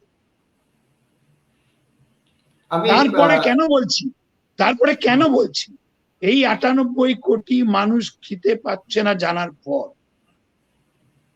প্রধানমন্ত্রীর যে গরিব কল্যাণ যোজনা আছে, সেখান থেকে যে অন্নদান করা হয়, সেটা বন্ধ করে দেওয়ার জন্য সুপারিশ করা হচ্ছে। কারণ নাকি এই মানুষগুলোকে খেতে দিয়ে দেশের ইনফ্লেশন হয়ে যাচ্ছে, মুদ্রাস্ফীতি হয়ে যাচ্ছে। আপনি ভাবুন, আমরা গণতন্ত্রে বাস করতে চাই, আমরা মাওবাদী না। আমরা মাওবাদী হতে চাই না, আমরা আরবান নকশাল নই। না, এখানে এখানে আপনাকে আমরা বলি, কথা বলছি যে কথাটা, সেটা হচ্ছে মানুষের অধিকারের কথা, খাবারের অধিকার, স্বাস্থ্যের অধিকার, শিক্ষার অধিকার, সেটুকু পেলেই হবে। আপনাকে বাঁচার বলি, অধিকার। হুম, গণতন্ত্রের সঙ্গে যদি বাঁচার অধিকার না মেলে, তাহলে গণতন্ত্র তাৎপর্য হারায়। এটাই বলার জন্য আমি এতক্ষণ কথা বললাম। আচ্ছা, আমার উদ্দেশ্য কোনো দল নয়, আমার উদ্দেশ্য কোনো নেতা নয়, কোনো দল নয়, কোনো নেতা নয়। সবার কাছে প্রার্থনা, আপনারা গণতন্ত্রকে তাৎপর্যময় করে তুলুন, যাতে মানুষ তার অন্ন, বস্ত্র, বাসস্থানের অধিকারটুকু নিয়ে সুস্থভাবে বাঁচতে পারে। গণতন্ত্র জিন্দাবাদ। আমরা রাষ্ট্রকে মানি, বলুন, আমরা রাষ্ট্রকে মানি। একটা কথা কি, আজকে দেখুন আপনার কথা সূত্র ধরেই আমি আবারও যাচ্ছি, কারণ আপনি অধিকাংশ কথাটাই, মানে যে কথাটা আমার মনের ভেতর গায়, আপনি খুব সহজে বলে দিতে পারলেন। কিন্তু আজকে আমরা কেন ওই আবার বলছি, আমি আপনার এখানে আলোচনায় বারে বারেই বলেছি যে মানুষের হাতে ভিক্ষে নয়, কর্মসংস্থান দাও। মানুষকে অনুদান নয়, চাকরি দাও। চাকরি দাও, চাকরির ক্ষেত্র তৈরি করো। সে ব্যবসা করবে, টাকা পাবে কোথায়? তাকে আমি ব্যবসার জন্য তাকে বলছি তুমি বিরিয়ানি খাও, আরে বিরিয়ানি খাওয়াটা টাকা তো পেতে হবে তাকে। তাকে টাকা ভিক্ষে 500 টাকায় বিরিয়ানি হয় না। আপনাকে এইখানেই আপনাদের এক অনুষ্ঠানেই আমি বলেছিলাম যে একটি মানুষ যিনি রাজ্যের, আমি রাজ্যে, যেহেতু আমি রাজ্যে বাস করি, রাজ্যের আমি উদাহরণ দিচ্ছি। এই রাজ্য সরকারের ঘনিষ্ঠ একজন মানুষ, তিনি রাখি তৈরি করতেন। তিনি কয়েকশো কোটি টাকার মালিক, শুধু রাখির বিজনেস, তার আজও রাখির বিজনেস সারা পৃথিবী ব্যাপী চলে। তো তিনি তখন তার সাথে পার্সোনাল লেভেলে কথা হচ্ছিল, খুবই পার্সোনাল লেভেলে। তা আমি তাকে প্রশ্ন করলাম যে আপনি তো শাসক দলের খুব কাছের মানুষ, এই যে 500 টাকা দিয়ে 500 টাকা করে দিল, আপনারা কিছু করতে পারেন না মহিলাদের জন্য? আপনার তো লাখো লাখো কোটি কোটি মহিলা আপনার জন্য কাজ করছে, কেউ বিন্দিয়া বানাচ্ছে, কেউ রাখি বানাচ্ছে। তখন তার একটা কথা যে আমি তো চাই, আমি 500 কেন দেবো, আমি তাকে 5,000 টাকা দেবো, 5,000 টাকা কর্মসংস্থানের সুযোগ দেবো। করুক না, আমি দেবো, আমি সাপ্লাই করবো, আমি ঘরে ঘরে পৌঁছে দেবো আমার লোক দিয়ে মাল। তিনি এই কথা বলছেন। নানা বিষয় আছে, শুধু আমি একটা রাখির উদাহরণ দিলাম। এখানে ঠোঙা শিল্প আছে, ঠোঙাকে যদি আমরা কি বলে ওটাকে একটু অন্যরকম ভাবে করি, যেহেতু এখন প্লাস্টিক নিষিদ্ধ, সরকার যদি এইটাকে ছোট ছোট ছোট ছোট স্কেলে 500 টাকা কিন্তু অনুদান হবে, সে যদি 100 টাকা করে পার ডে রোজগার করতে পারে, মাস গেলে কিন্তু তার 500 জায়গায় 3,000 হবে। এবার যদি আপনি টাকার প্রচলন গতি ধরেন, একটা 3,000 টাকা এক মাসে 10 গুণ প্রচলিত হয়, তাহলে কিন্তু আমাদের ইকোনমিতে 30,000 টাকা বেড়ে গেল। ছোট ছোট ছোট ছোট ক্ষেত্রে যদি কর্মসংস্থান তৈরি করা যায়, তাহলে দেখবেন প্রচুর মানুষের মুখে হয়তো মিনিকেট চালের ভাত জুটবে না, মোটা চালের ভাত জলটা জুটে যাবে, না খেয়ে মরবে না, ম্যালনিউট্রিশন হবে না। আজ একটা ছোট্ট ঘটনা বলি। আমি লকডাউনের পরবর্তীকালে আমি রোজ ভোরবেলা রাসবিহারীর মোড় থেকে আমি দেশপ্রিয় পার্কের দিকে যাই, বা ওদিকে মদিয়ালি থেকে, আপনি জানেন দক্ষিণ কলকাতার একটা খুব দারুণ জায়গা যেখানে ফুটপাতে আপনি মানুষ দেখতে পাবেন। তো গত 1 মাস ধরে ওখানে ফুটপাতে ওইসব মানুষগুলোকে দেখতে পাচ্ছি না, কারণ সেই বলি ওই মানুষগুলোকে কোথায় যেন তাড়িয়ে দিয়েছে, আমি খুঁজে পাচ্ছি না। ওখানে দেখলাম বাচ্চারা কি সুন্দর ছবি আঁকছে, বাচ্চারা ওখানে বসে লেখাপড়া করছে। একটা বাচ্চা দিদি তার ছোট্ট বোনটাকে অবা লেখাচ্ছে। তারা কিন্তু শত অভাবের মধ্যে তারা কিন্তু ওখানে রয়েছে। হয়তো তাদের ওটা ওই অভাবটা হয়তো তাদের নিজেদের সৃষ্ট অভাব, বা ওই অভাবটা তাদের কাছে প্রকৃত অভাব। সেই মানুষগুলোকে দেখতে পাই না। পরবর্তীকালে খোঁজ নিয়ে জানলাম যে তারা একটা অন্য জায়গায় শিফট করেছে। তাদের কাছে আবার গেলাম যে তোমাদের এখানে তোমরা ওখান থেকে, আমাদের মেরে তাড়িয়ে দিয়েছে, আমাদের সব জিনিসপত্র পুড়িয়ে দিয়েছে, মেরে তাড়িয়ে। ঠিক আছে, শহরের নোংরা আবর্জনা গরিবী মানুষ হাঁটাও, শহর পরিষ্কার হচ্ছে, ওখান থেকে মানুষজন যাবে না। গত 4-5 দিন আগের একটা ঘটনা বলি। আমি রাসবিহারী থেকে দেশপ্রিয় পার্কের দিকে যাচ্ছি, তখন সকাল 6:30 বাজে। আমি জাস্ট লেক মল, উল্টো দিকে ভীষণ বড় লেক মল, জানেন, ভীষণ আভিজাত একটি মল। তার উল্টো দিকে ফুটপাতে দেখি দুটি বাচ্চা, একটির বয়স হবে 4 বছর, আর একটির বয়স হবে হয়তো 5 কি 6 বছর। দাদুর সঙ্গে শুয়ে আছে, খোলা গা, বৃষ্টি হয়ে গেছে আগের দিন, প্লাস্টিকে মোড়া ছিল। তাদের মুখে ভিন ভিন করছে মাছি, দুজনের মুখে। একটা প্লাস্টিকে তার দাদু হয়তো কোথাও থেকে ভাত, একটু ডাল জোগাড় করে এনেছিল, বাচ্চাগুলো খায়নি। সেই বাচ্চাগুলো সেই প্লাস্টিকে মোড়া ভাতটা পাশে পড়ে রয়েছে, বাচ্চাগুলো ঘুমাচ্ছে, বুঝতে পারলেন? তো ঘুমাচ্ছে, এটি কুকুর এসে, আপনি ভাবুন, কুকুরটিও তাদের মাথার কাছে ঘুমোচ্ছে। আপনাকে আমি ছবিটা আপনার হোয়াটসঅ্যাপে পাঠাবো। এবং কুকুরটিও ওই ভাতটা খাচ্ছে না, এই বাচ্চাগুলো খাবে বলে। কুকুরটিরও একটা সচেতনতা আছে যে ওই ভাতটি বাচ্চাগুলোর, অথচ আমাদের রাষ্ট্রের সেই সচেতনতা নেই যে বাচ্চাগুলোকে আমরা আইডেন্টিফাই করে। পরবর্তীকালে আমি গতকালের ঘটনা বলি, কারণ আপনি বললেন বলে তাই বলছি। আমি দাদুকে জিজ্ঞেস করলাম, ওই দাদুকে, যে আপনি আপনি কি করতেন? বলে আমি এখানে জল দিতাম লোকের বাড়ি বাড়ি। আমার ছেলেকেও নিয়ে এসেছিলাম জল দেওয়ার জন্য। ছেলের সাথে ছেলের বউ এসেছিল, আর আমার এই নাতি দুটো এসেছিল। ঘটনাচক্রে প্রথমে আমার ছেলের বউ চলে গেল, তার কোনো ট্রেস নেই। পরবর্তীকালে আমার ছেলেটা কোথায় গেল আমি নিজেও জানি না। এখন আমি খাটতে পারি না। এখন এই নাতি দুটো আমার কাছে, নাতি দুটোকে তো আর ফেলে দিয়ে চলে যেতে পারি না। আমি একটা ভাড়া বাড়িতে, কালীঘাট অঞ্চলের ভাড়া বাড়িতে থাকতাম, ভাড়া দিতে পারিনি, সে আমাকে তাড়িয়ে দিয়েছে। আজ আমি এইখানে এসে এই ফুটপাতে রয়েছি।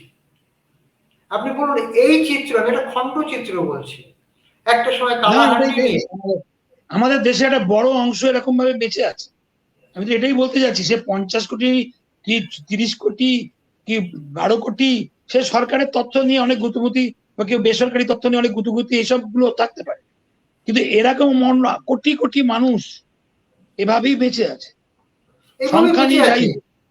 হ্যাঁ, আপনি বাস্তবতাকে বলছিলেন না, আপনি এটা বলছিলেন না যে বহু মানুষ কর্মসংস্থান, এই এই ভদ্রলোক কিন্তু একটা ভাড়া বাড়িতে থাকতো। আমি আপনার কথা থেকে একটা জায়গায় বলবার বিষয় পেয়ে গেছি। হ্যাঁ, আমি আঙুল তোলা সাংবাদিকতায় বিশ্বাস করি না, হ্যাঁ, যেটা আমাদের মিডিয়ার। আমি স্বপন দা, আমি ওই আঙুল তোলা সাংবাদিকতায় বিশ্বাস করি না। যে আমি এখানে দাঁড়িয়ে মোদির বিরুদ্ধে কথা বলবো, বা আমি মমতার বিরুদ্ধে কথা বলবো, কি বামের বিরুদ্ধে কথা বলবো, এই সাংবাদিকতাটা এটা ঠিক, এটা পড়ো পাঁচা টাইপের হয়। এটা সাংবাদিকতা পূর্ণ বৃত্ত কম্পিউটার। আমি যেটা মনে করি, না আমি বলছি আমরা তো সাংবাদিকতা করি এবং সাংবাদিকতা করছি, এখনো আপনার সঙ্গে এই মিডিয়াতে বসে এটাই করছি। এই ওয়েবিনারটাও আমাদের জার্নালিজমেরই অঙ্গ, আমরা সাংবাদিকতাই করছি, এখনো করছি, এই মুহূর্তে করছি। কিন্তু কোন সাংবাদিকতা করবো? একটা গণতন্ত্রে সাংবাদিককে ভাবতে হবে যে সে শুধু ক্ষমতার দোষটা দেখাবে না, সে শুধু ক্ষমতার ত্রুটিটা দেখাবে না, সে ক্ষমতাকে পথ দেখাবে, সে ক্ষমতাকে শোধরানোর চেষ্টা করবে। আমি খুব ঘনিষ্ঠভাবে দেখেছি ক্ষমতায় যারা আছেন তারা যে সবাই খুব হিংস্র, মানুষকে ভেঙে চুরে চুরমার করে দিতে চায়, সমাজকে ধ্বংস করতে চায়, তা তো নয়। হয়তো তারা ক্ষমতায় গিয়ে একটা সিদ্ধান্ত ভুল নিচ্ছে, সেই ভুলের সিদ্ধান্তের জন্য আমাদের বড় ক্ষতি হচ্ছে। আমরা যদি তাদেরকে ভয় পেয়ে চুপ করে থাকি, বা তাদেরকে তেল দিয়ে কিছু পাওয়ার চেষ্টা করি, ভয় পাওয়ার চেয়ে তেল দেওয়ার ইচ্ছেটা বেশি যদি থাকে, তাহলে চুপটাও বেশি থাকে। কারণ তারা কিন্তু আমাদের কেউ গলা দেবেন না। তারা কিন্তু আমি বলছি,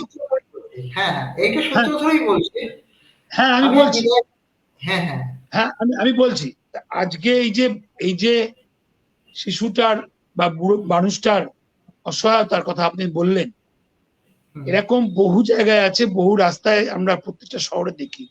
আমি উদাহরণ দিলাম, যে বিকল্প কর্মসংস্থানের কথা বলছেন, যেভাবে তাদেরকে জীবিকা অর্জন করার কথা বলছে, দেখুন আমি 3টে কথা বলবো। প্রথম কথা, এই কথাগুলো প্রথম বলেছিল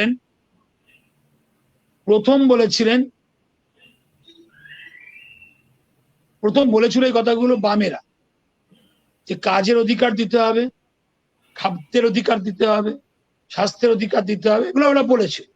এটা মৌলিক অধিকার, এটা তো মৌলিক অধিকার। মৌলিক অধিকারগুলোকে কার্যকর করতে হবে, সংবিধানও এই কথাগুলো লেখা আছে, এগুলো সংবিধানও লেখা আছে, কিন্তু এগুলো রাষ্ট্রের কাছে বাধ্যতামূলক করা হয়। ইউপিএ 1-এ আসবার ক্ষমতায় কিছুটা আসবার পর, একটা প্রভাবশালী ক্ষমতা হয়ে উঠবার পর বামেরা 51 জন সংসদকে নিয়ে, বা তার থেকে বেশি 63-64 জন ছিল সব মিলিয়ে বোধহয় সেই সময়, আমার সংখ্যাটা একটু গোলমাল হতে পারে, বাস মানে বড় সড়ো ক্ষমতা তখন তাদের হাতে। তাদের চাপে পড়ে 3টে বড় জিনিস হয়, right to work, right two education, এইসব জিনিসগুলো আবার হলো, যে 100 দিনের কাজ ইত্যাদি ইত্যাদি, এখনো মানুষ কিছু করে কমে খাচ্ছে ইত্যাদি, গরিব কল্যাণ যোজনা, যেগুলো কথাগুলো আমরা বলছি, মানুষ গরিব মানুষ। আমার প্রশ্ন, আমি বামেদের ইতিহাসটাকে বললাম যে বামেরা করেছে, মানুষ তাহলে বামেদের ভোট দেয় না, দিল না তো, দেয়নি বলে বামেরা চলে গেছে। এখন যারা ক্ষমতায় এসছে তারা এই কথাগুলো বলছে না, দেখবেন ভোট হলে বামেরা আবার ভোট পাবে, যারা দিচ্ছে না ভোটটা তারাই পাবে।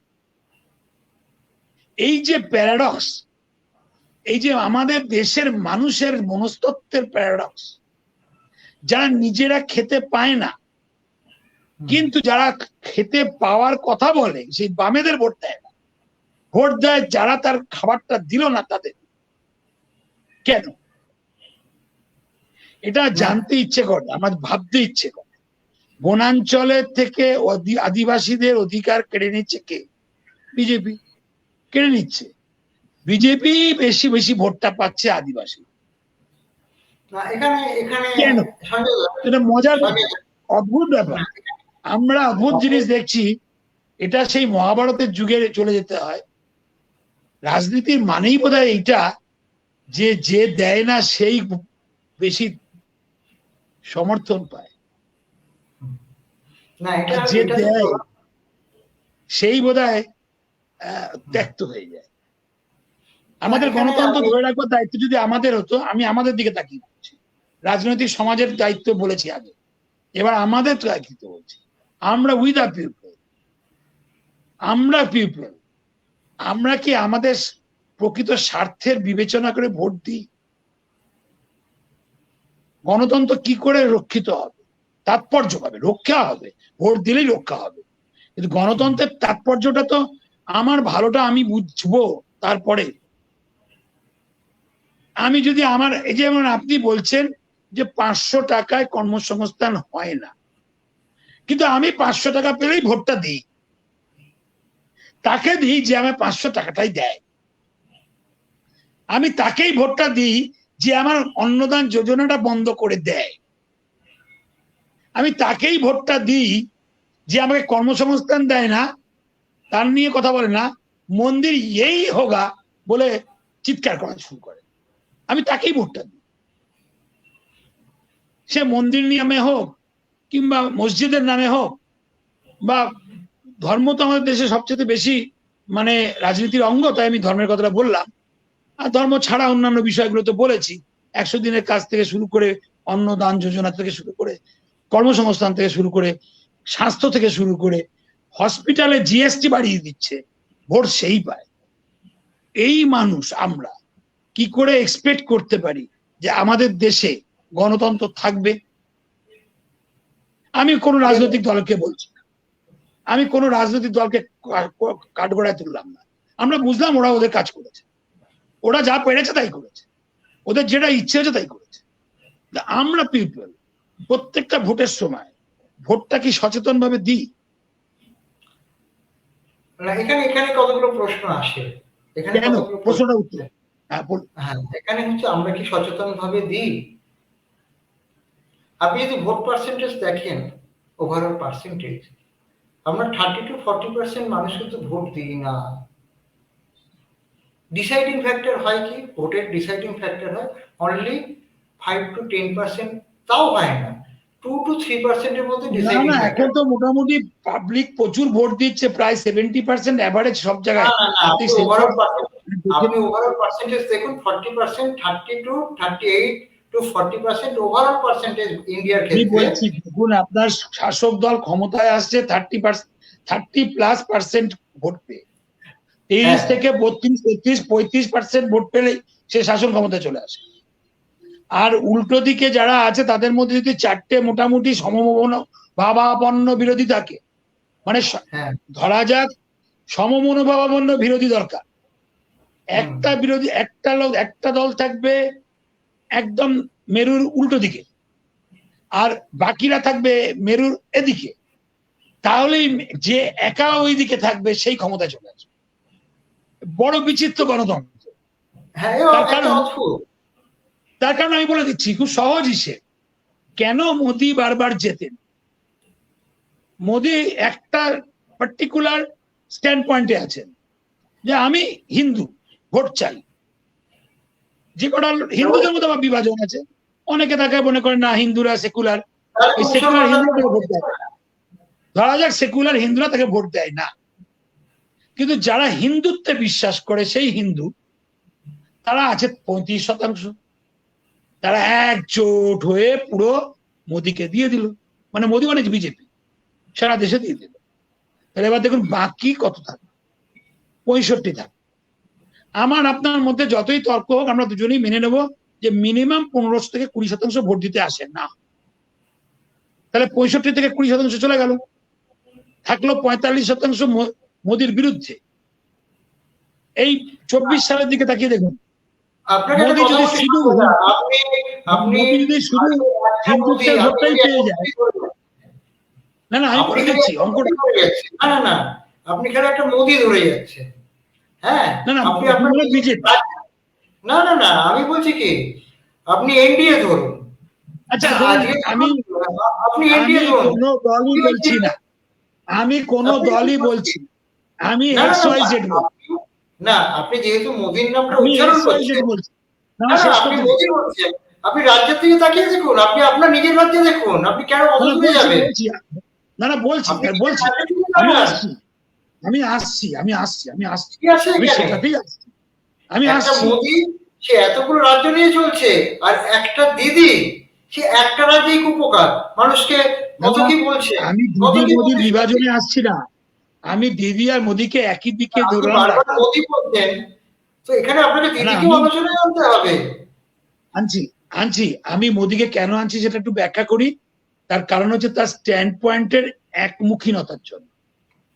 যে দল একমুখী হবে, এটা একটা সেফোলজি, অর্থাৎ ভারতীয় গণতন্ত্রের মধ্যে এটা একটা রিসার্চ করে দেখা যাচ্ছে যে সেফোলজি অর্থাৎ ভোট প্রবণতা, যে একমুখী কোনো ইস্যু যদি আপনি তুলতে পারেন আর তাতে যদি আপনার 35% ভোট আসে, দল ভল আমি তুলে নিলাম, নামগুলো তুলে নিলাম, আমি ধরুন একটা কথা বলতে গিয়ে একটা দিক হয়ে যাচ্ছিল, রং লেগে যাচ্ছিল, সবটাই আমি উদ্যোগ করে নিচ্ছি। আমার রঙের খেলার ইচ্ছে নেই, আমি মূল জায়গাটা ধরার চেষ্টা করছি। গণতন্ত্র, এই গণতন্ত্র একমুখী যদি কোনো একটা দল কনসলিডেট করে নিজেকে একটা দিকে, তাহলে অন্যদিকে যেহেতু 25% বা 20% ভোট দেয় না, তাহলে থেকে গেল 75-এর মধ্যে 70, কিন্তু বাকি 50-50। একজন 35% পেয়ে গেছে আর 25% ভোট দেয়নি, তার মানে কি বলুন তো, 60% ভোট হয়ে গেল। বিপরীত থাকলো মাত্র 40%। ওই 40%-এর মধ্যে যদি 4টে বিরোধী দল থাকে, প্রত্যেকে পাবে সে 12 বা 3টে, তাহলে 3 × 40। যদি দুটো থাকে তাহলে 20-20। তাহলে পতন অনিবার্য বিরোধীদের। বিরোধী যাই হোক, বিরোধী কোন রাজনীতি করে সে বিরোধী আমি জানি না, কি তার নাম আমার জানার দরকার। রাজনীতিটার মধ্যে ঢুকছি না, আমি গণতন্ত্রে ভোটের অঙ্কের হিসেবে এই ভারতীয় ভোটের যে খেলা, সেই খেলাটাকে আমি পোস্টমর্টেম করে দেখাচ্ছি যে আপনি যেন তেন প্রকারেণ যদি যে কোনো ইস্যু ইউজ করে, যে কোনো ভাবে, যে কোনো আপনি আসনে 35% ভোট আপনার দিকে টেনে নিতে পারেন, সে পার্টি আপনি যেই হন, সে স্লোগান আপনার যাই হোক, তাহলে বাকি দলগুলো সব কুপকাত হয়ে যাচ্ছে, কারণ আপনি একা 35%। আর বাকিরা কেউই 10 বা 15 বা 20% বেশি নেই। এই কারণে যে অর্গানাইজ করতে পারছে, যে ইস্যুতেই হোক, সেই ইস্যুটা মানবতার বিরুদ্ধে না মানবতার পক্ষে, সেটা আপনার বাঁচা, আমার খাওয়া, আমার কাজের অধিকারের পক্ষে না বিপক্ষে, সেটা না হয়ে সেটা ধর্মের নামে হোক, অধর্মের নামে হোক, IPL খেলার নামে হোক, কি বিশ্ব সুন্দরী প্রতিযোগিতার নামে হোক, আমি মজা করে বললাম, যে কোনো নামেই হোক, ভোট যদি আপনি টেনে নিতে পারেন তাহলে জিন্দেগি আপনার, মানে আপনি সিকান্দার। আমি এখানে বলি ভারতের গণতন্ত্র সেদিনই ধ্বংস করবো না, সেদিনই আঘাতপ্রাপ্ত হয়েছে বা কবজায় চলে গেছে যখন সারা ভারতবর্ষে আঞ্চলিকভাবে বহু রাজনৈতিক দলের জন্ম হয়েছে। আঞ্চলিকভাবে এই আঞ্চলিকতা গণতন্ত্রের বিকাশের লক্ষ্য, আঞ্চলিক দল নয়, যখন অঞ্চলগুলোর মানুষ আমি আপনাকে জাতীয় দলের কাছ থেকে পাচ্ছে না। এবারে দেখুন, সেটা আমাদের স্বাধীনতা সংগ্রামের সময় হয়েছিল। কংগ্রেসের বিরুদ্ধে বাংলায় স্বরাজ্য দল তৈরি করেছিলেন চিত্তরঞ্জন দাস। না, এবার আপনাকে বলছি, আমাকে আপনার কথাটা ধরেই বলছি, আমি রাজনীতির অঙ্গ হিসেবেই বলে যাচ্ছি যে আজকে মাল্টিপার্টি সিস্টেম যখনই শুরু হয়েছে, ভারতের এক শ্রেণীর মানুষ কিন্তু একটা সিঙ্গেল দল যে সারা ভারতবর্ষে ছড়িয়ে আছে, কিছু মানুষ খুঁজেছে তাদেরকে। কংগ্রেস সেই চরিত্রটা যখন দেখাতে পেরেছিল, কংগ্রেসকে তারা পাওয়ারে এনেছিল। বিজেপি যখন এই ক্ষমতাটা দেখাতে পেরেছে, বিজেপিকে আনছে। যখন ইউপিএ সরকার হলো, কংগ্রেস ছাড়া ইউপিএ গঠিত হলো, ইউপিএ তখন দেখাতে পেরেছিল, ইউপিএ এসেছিল, সেখানেও কিন্তু মাল্টিপার্টি সিস্টেম এসেছিল। আপনি বলবেন গণতন্ত্রের বিকাশের জন্য আঞ্চলিকতাবাদ বা আঞ্চলিক দলগুলো তৈরি হয়েছে। আমি এখানে বলবো যে আজকে মোদির হিন্দুত্ববাদ, তার বলে কি মোদিকে ভারতবর্ষে 27% মুসলিম ভোট দিচ্ছে না? তারা কি 27% মুসলিমের ভোট পাচ্ছে না? তারা কি খ্রিস্টান ভোট পাচ্ছে না? তারা কি ইসাই ভোট পাচ্ছে না? তারা কি অনলি হিন্দুত্ব ভোটের উপর নির্ভর করে জিতছে? তা তো নয়। যেসব রাজ্যগুলো মুসলিম প্রধান, আমরা খালি এই মানুষকে, আমরা সাধারণ গণতন্ত্রের সমস্ত মানুষকে কতগুলো ভাগে ভাগ করে ফেলি। হয় তাকে তকমা দিই হিন্দুত্ব, নয় তাকে করি মুসলিম। এটা চিরকালের একটা হয়ে এসছে খেলাটা। আপনি একদম আলোচনা শুরুতেই বলছিলেন যে আদিবাসী এবং তপশিলি উপজাতি, এদের একটা ভোট মোদি পায়, কংগ্রেস পেত। জঙ্গলমহলে আমাদের রাজ্যে দিদি পাচ্ছেন, উত্তরবঙ্গের আবার যদি জনজাতিতে যান বিজেপি পাচ্ছে। একদম একদম উল্টো। কেন হচ্ছে? কি জন্য হচ্ছে? কেন মোদিকে দিচ্ছে? আপনি কিছুক্ষণ আগে আরো এই প্রশ্নটা কিন্তু ওঠা উচিত। আরেকটি কথা বলছিলেন যে অন্তর্দয় যোজনার এটা বন্ধ করে দেওয়ার জন্য একটা সুপারিশ হয়েছে। ফর ইউর কাইন্ড ইনফরমেশন, অন্তর্দয় যোজনা বন্ধ হবে না। এই পলিসিটা যে ওয়েলফেয়ার ফান্ড থেকে আসছে, সেইটা কোনোদিনও বন্ধ হবে না। আমাদের রাজ্যের একটা চিত্র একটু বলি। একটি রেশন দোকানে আমি একদিন দাঁড়িয়ে আছি। আপনি যদি বলেন আমি উদাহরণ সহ, ছবি সহ আপনাকে আমি দিতে পারি। একটি রেশন দোকানে দাঁড়িয়ে আছি, একদম একজন রিক্সা চালক, তিনি এলেন RSKY কার্ড নিয়ে। তিনি আজকে সরকার প্রদত্ত, মমতা ব্যানার্জি প্রদত্ত ওই 3 কিলো গম 2 কিলো চাল, বা 2 কিলো চাল 3 কিলো চাল 2 কিলো গম, এখন তো 5 কিলো চাল পাচ্ছে, সেটা নিচ্ছে। একজন এলেন বয়স্ক মানুষ, তার তিনটি বাড়ি। অন্তর্জয় যোজনা কাদের জন্য? আপনাকে আগে দেখতে হবে যে কাদের জন্য ওটা করা হয়েছিল। আমি কেন উদাহরণটা দেখি, তিনি পুলিশের উচ্চ পদে আসীন ছিলেন। তিনি ওই সাদা কার্ডগুলো নিয়ে এলেন। আমি দাঁড়িয়ে আছি, দাঁড়িয়ে থেকে বলছি যে এই কার্ডগুলো কি গো? বলে এটা অন্তর্দয় যোজনার কার্ড। তিনি ম্যাটাডোর নিয়ে এসছেন, এত মাল। তিনি এই যে নর্মাল কার্ড যদি 5 কিলো পায়, তিনি পাচ্ছেন এর 2 গুণ মাল। এই যে নর্মাল কার্ড RSKY তে তিনি শুধু চাল পাচ্ছেন, উনি চাল ডাল চিনি পাচ্ছেন। ওনার কি অভাব রয়েছে? একদম রেশন দোকানের অপোজিটে তার বিশাল বাড়ি, 3 তলা বাড়ি, পুলিশের উচ্চ পদস্থ কর্মী ছিলেন। ওই পাড়াতে তার আরো 2খানি বাড়ি, এইসব মানুষগুলোর অপাত্রে গরুদানের জন্য আজ প্রকৃত মানুষ, যারা নিরীহ মানুষ, তারা ডেপ্রাইভ হচ্ছে। কোনোদিনও অন্তর্দয় যোজনা বন্ধ হবে না। কিছু ধান্দাবাজ মানুষ তারা এই অন্তর্দয় যোজনার সুযোগ নেবে। আমি নিজে দেখেছি, এই যে এই লক্ষ্মীর ভান্ডার, নিঃসন্দেহে ঠিক আছে বাবা, 500 টাকা করে একটা দিচ্ছি। 500 টাকা তো সমাধান নয়, আজকের দিনে 500 টাকাটা সমাধান নয়। একই লাইনে আমি দেখেছি বাড়ির মালকিন দাঁড়িয়ে রয়েছে, সেই বাড়ির পরিচারিকা দাঁড়িয়ে রয়েছে। যে মালকিন দাঁড়িয়ে রয়েছেন তার একটি গাড়ি ভোগ করেন। তাকে যখন জিজ্ঞেস করছি যে আপনি দাঁড়িয়ে क्या है भाई, ठीक है मिलेगा तो 500 रुपया मिलेगा तो, মানে আপনার পিছনে তো আপনার বাড়ির কাজের লোক দাঁড়িয়েছে, ও क्या वो भी पाएगा, हम भी पाएगा। তো এই সিচুয়েশন কিন্তু আমাদের রাজ্যে যেন গোটা দেশে এই ধরনের ঘটনা চলছে। তাহলে আপনি এখানে গরিবী হাঁটাবেন কি করে? আপনি এখানে গণতন্ত্রের যারা গণদেবতা, তাদের তাদের প্রতি সুবিচার আশা করবেন কি করে? গণদেবতা বুভুক্ষ আছে, নিপীড়িত আছে, শোষিত আছে, সব আছে, তারা এই অবস্থাতেই থাকবে। গরিব আরো গরিব থেকে গরিব হবে। 98 কোটি 140 কোটির মধ্যে ঈশ্বর না করুন 110 কোটি হয়ে যায়, হয়তো সিটে দেখবো 110 কোটি ওই লেভেলে চলে যাচ্ছে, যেতেই পারে। প্রতিবাদটা করবে কে? আমরা গণতন্ত্রের মানুষ, আমরা ঠিক ভোটের দিন লাইনে গিয়ে ভোট দেবো, ছুটি উপভোগ করব, ঝান্ডা নেব, মার খাবো, একটি পাতি করলে মার খাবো, অন্য যে পার্টি জিতবে তাদের হাতে মার খাবো, কয়েকদিন ঘর ছাড়া থাকবো, আবার হয়তো ঘরে ফিরে আসবো, এই তো। কিন্তু যারা নেতা নেত্রী, আপনিও নিশ্চয়ই জানেন, আপনি দেখেছেন, যদি দিল্লিতে আমাদের রাজ্যের কোনো শাসক এবং প্রত্যেকটি রাজ্যের শাসক এবং বিরোধী নেতা মুখোমুখি হয়, তাদের আলিঙ্গন, তাদের কথাবার্তা। আমি অতীতের একটি ঘটনা বলি। বঙ্গভবনে বসে আছি, তখন আমাদেরই এক ডাক সাইডে বিরোধী নেতা আর ডাক সাইডে এক মন্ত্রী ওই বঙ্গভবনে, দেখেছেন তো নিচে যেখানে চা খাওয়া রিসেপশনটা, ওইখানে বসে থাকা, তো সেইখানে বসে চা খাচ্ছে এবং কলাকলি, মানে সে দেখলে একদম এখানে একদম বিরোধিতা, মানে ওকে পারলে মেরে দেয়, ও ওকে পারলে মেরে দেয়, আর মানুষ ওদের কথায় নেচে উঠে তেতে ওঠে আর কি। তা ডেকে ডাকছে, এই তুমি এখানে, একটা কাজে এসছি তো এসো এসো চা খাও। আমি দাদা একটা দারুণ চিত্র দেখলাম, আমার কাছে ক্যামেরা তখন তো আর এই ফোন ছিল না, মোবাইল ফোন, যে ছবিটা তুলে রাখবো।